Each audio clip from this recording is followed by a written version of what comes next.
niños y niñas, ¿cómo están en el área de comunicación? Hoy día desarrollaremos la actividad que nos une a los peruanos.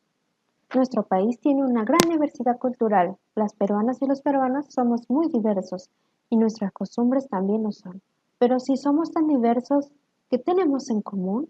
¿Qué nos une? Hoy reflexionaremos acerca de lo que nos une en la diversidad. Como primer punto, ¿cuál es nuestra meta para el día de hoy? Explicar qué nos une a los peruanos en medio de nuestra diversidad cultural y reconocer los elementos de una infografía. Empecemos a desarrollar la actividad. Leamos con atención el siguiente texto. Paco, un niño de Yurimaguas, debido al trabajo de su papá, se mudó a Cañete. Allí conoció a Raúl, un niño de su edad. Un día, mientras regresaban del colegio camino a sus casas, ven un festival de música afroperuana en la plaza. Raúl le propone a Paco acercarse para observar un momento qué sucedía allí. Raúl estaba muy emocionado porque le gusta la música afroperuana y le comenta a Paco que sus abuelitos le enseñaron a bailar festejo y que además ellos saben preparar higos con miel y picarones. Paco, al escuchar a Raúl, le dice que extraña mucho el pueblo donde nació, pues casi todos los domingos iba a la plaza de armas a bailar pandillas junto a toda su familia y a comer tacacho y picadillo de paiche. Además, le cuenta que Yurimaguas es muy hermoso. Raúl le promete a su amigo mostrarle y contarle las costumbres y tradiciones de Cañete y le pide que él también cuente sobre más Yurimaguas. Ahora dialoga con un familiar sobre el texto leído y a partir de ello respondemos las siguientes preguntas en tu cuaderno o en una hoja de reuso. ¿De dónde procede Raúl y Paco? ¿Sabes dónde quedan estos lugares? Como nos dice en el texto, Raúl proviene de Yurimaguas y se mudó a Cañete, en donde conoció a Raúl. Eso quiere decir que Raúl proviene de Cañete. Si sabes dónde quedan algunos de estos dos lugares, escríbelo en tu cuaderno. ¿Qué le comentó Raúl a Paco del lugar donde vive? Raúl le dijo que sus abuelitos le enseñaron a bailar festejo. Además, saben preparar higos con miel y picarones. ¿Y qué le dijo Paco? Paco le dice que todos los domingos él iba a la plaza de armas a bailar pandillas junto a toda su familia, a comer tacacho o picadillo de paiche. Y además que Yurimago es un lugar muy hermoso. ¿Conoces a personas de otros lugares? ¿Qué sabes sobre sus costumbres, tradiciones o formas de vida? No te olvides de contestar todas esas preguntas en tu cuaderno en una hoja de reuso. Ahora, dialoga con tu familiar a partir de las siguientes preguntas. ¿A qué llamamos cultura y qué son las manifestaciones culturales? Pregúntale a tu mamá, a tu papá si conoce la palabra cultura y qué significan manifestaciones culturales. ¿Todas las personas tendremos las mismas costumbres y tradiciones? Recuerda apuntar las respuestas de estas dos preguntas en tu cuaderno o en una hoja de reuso. Muy bien, ahora que hemos terminado con las preguntas, procederemos a leer un pequeño texto para saber un poco más de qué es cultura y qué son las manifestaciones culturales. Le llamamos cultura a la forma de pensar, sentir y hacer aprendidas por las personas de un grupo de sociedad. La cultura se desarrolla a partir de las relaciones de las personas con su ambiente y con las otras personas de su grupo.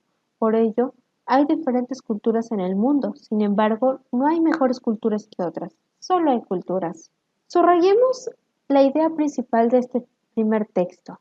La cultura son formas de pensar, sentir y hacer, aprendidas por las personas de un grupo de la sociedad. En nuestro país, que tiene regiones tan diversas, las personas también han desarrollado culturas diferentes, pero han ocurrido algo muy especial. Como las personas viajan para vivir en diversas zonas del país, han llevado su cultura con ellas y han aprendido de la cultura del lugar donde llegaron. Las manifestaciones culturales son, como su nombre lo dice, formas en las que se manifiesta la cultura, por ejemplo, la manera de preparar los alimentos, los ingredientes que se combinan en ellos, la música y la danza, la lengua que hablamos y la forma en la que la hacemos. Subrayemos las ideas principales. Las manifestaciones culturales son formas en las que se manifiesta la cultura. Así como somos diversos físicamente, los peruanos también somos diversos en nuestras manifestaciones culturales. Copia el siguiente cuadrito en tu cuaderno en una hoja de reuso y escribe las manifestaciones culturales de nuestro país. A continuación te presento un cuadrito en donde vamos a ver qué aspectos y qué manifestaciones culturales tiene cada punto. La música o la danza. Tenemos, por ejemplo, el baile de tijeras, el huayno, alimentos en común. ¿Qué manifestaciones culturales tenemos en esto? Por ejemplo, la quinoa, la kiwicha, el maíz morado. ¿Qué instrumentos musicales se suelen tocar acá en el Perú? Por ejemplo, las pomantillas, el pincuyo, la zampoña. Te comento, las pomantillas es un pequeño tamborcito que se toca agitando las palmas de la mano. El pincuyo es un instrumento muy parecido a una flauta. ¿Qué juegos se suelen practicar en el Perú? Por ejemplo, tenemos el trompo, las canicas. ¿Y qué medicinas naturales tenemos aquí en el Perú? Tenemos, por ejemplo, la uña de gato, el eucalipto. Muy bien, ahora que hemos terminado de desarrollar nuestro cuadrito, como te has dado cuenta, los peruanos tenemos diversas formas de expresar nuestra cultura. Ahora te invito a reflexionar a partir de la siguiente pregunta. ¿Qué nos une a los peruanos en medio de nuestra diversidad? Para responder esta pregunta es necesario que desarrolles la actividad de esta semana, las cuales plasmarás en una infografía. Ahora, ¿cómo se organiza una infografía? Lee el título y observa cómo está organizada la información en el texto. Primero leamos el título, La ciudad que resistió al tiempo. Ahora veamos esta infografía, ¿cómo se compone? Vemos texto, vemos imágenes. Responde oralmente las siguientes preguntas. ¿A qué crees que se referirá el título? Tal vez de una ciudad muy antigua que resistió varios años. ¿Cómo está organizado el texto? Tiene imágenes, tiene títulos. ¿Sobre qué tratará? Responde a estas preguntas en tu cuaderno o en una hoja de reuso. Como te habrás dado cuenta, la infografía describe características de la ciudad de Caral, los tipos y la forma de construcción, su ubicación y su antigüedad de sus construcciones. Además, la infografía está compuesta por breves párrafos acompañados de imágenes. Una vez que ya hemos terminado de ver la infografía que nos han presentado, respondemos a las siguientes preguntas. ¿Las imágenes te ayudaron a comprender el texto? Coloca tu respuesta en tu cuaderno o en una hoja de reuso. Ahora te invito a leer el siguiente texto para conocer un poco más de lo que es la infografía y qué partes tiene. De este modo empezarás recabando información sobre cómo se elabora este tipo de texto. Y al término de estas 2 semanas elaborarás tu propia infografía sobre la diversidad cultural de nuestro país. Leamos juntos el texto, la infografía. Luego regresa a la infografía a la ciudad que existió y ubica las partes colocando una de las siguientes figuras según corresponda. Leamos la infografía. ¿Qué es la infografía?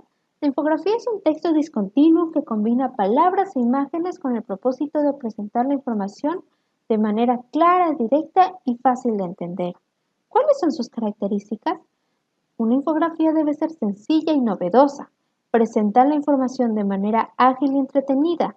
Las partes que se conforman guardan entre sí una relación armónica, equilibrada y lógica.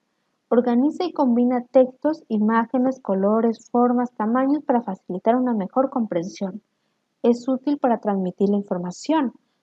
Toda la información parte de una imagen central.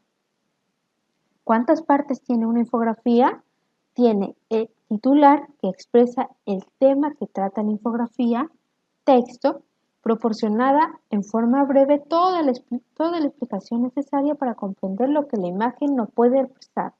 Cuerpo, contiene la información visual que puede presentarse a través de gráficos, mapas, cuadros, imágenes, tablas, etc. También considera las etiquetas en las que se coloca un número, fecha, palabras descriptivas, etc. Fuente, indica de dónde se ha obtenido la información. Crédito, señala el nombre del autor de la infografía, el diseño y la investigación. La fuente y el crédito deben tener un tipo de letra pequeña y estar ubicadas en un lugar. de manera que no distraiga la atención del lector. Muy bien, ahora que ya conocemos las partes de una infografía, nos redirigiremos a la infografía inicial, la ciudad que resistió el tiempo, y colocaremos cada una de las partes. Primero, ¿dónde se encuentra el titular? El titular está en la ciudad que resistió el tiempo. Ahora veamos dónde se encuentra en el texto. Son cada uno de los párrafos que se encuentran en la infografía. El cuerpo son cada una de las imágenes que podemos ver en la infografía. La fuente, recordemos que la fuente y el crédito deben estar en lugares en donde no distraiga la atención del lector y deben ir con letras más pequeñas. Y por último el crédito. La fuente la encontramos acá abajo y el crédito lo encontramos aquí escrito por un arqueólogo peruano, Igor Vela. Ahora que ya hemos identificado todas las partes de una infografía, reflexionemos. Reflexiona sobre la importancia de la combinación del texto o imágenes para la comprensión lectora. Luego responde las siguientes preguntas de acuerdo a lo trabajado durante la actividad. ¿Qué nos une a los peruanos? Nos une la cultura, las manifestaciones culturales que tenemos. ¿Qué información puedo seleccionar para mi infografía? Cuéntame, ¿qué información quieres seleccionar para tu infografía? Tal vez quieres redactar acerca de una cultura prehispánica. ¿Qué imagen la podrías acompañar? Recuerda que la imagen debe estar acorde a lo que vayas a describir en tu infografía. Todas estas preguntas respóndelas en tu cuaderno que te van a servir de mucha ayuda para cuando vayamos a realizar nuestra propia infografía. Recuerda guardar todas tus anotaciones en tu portafolio, pues serán de mucha utilidad en las próximas actividades. Bien, ahora ya hemos acabado las actividades de comunicación para el día de hoy. Recuerda enviar todo lo que has realizado en este curso a tu profesor o profesora.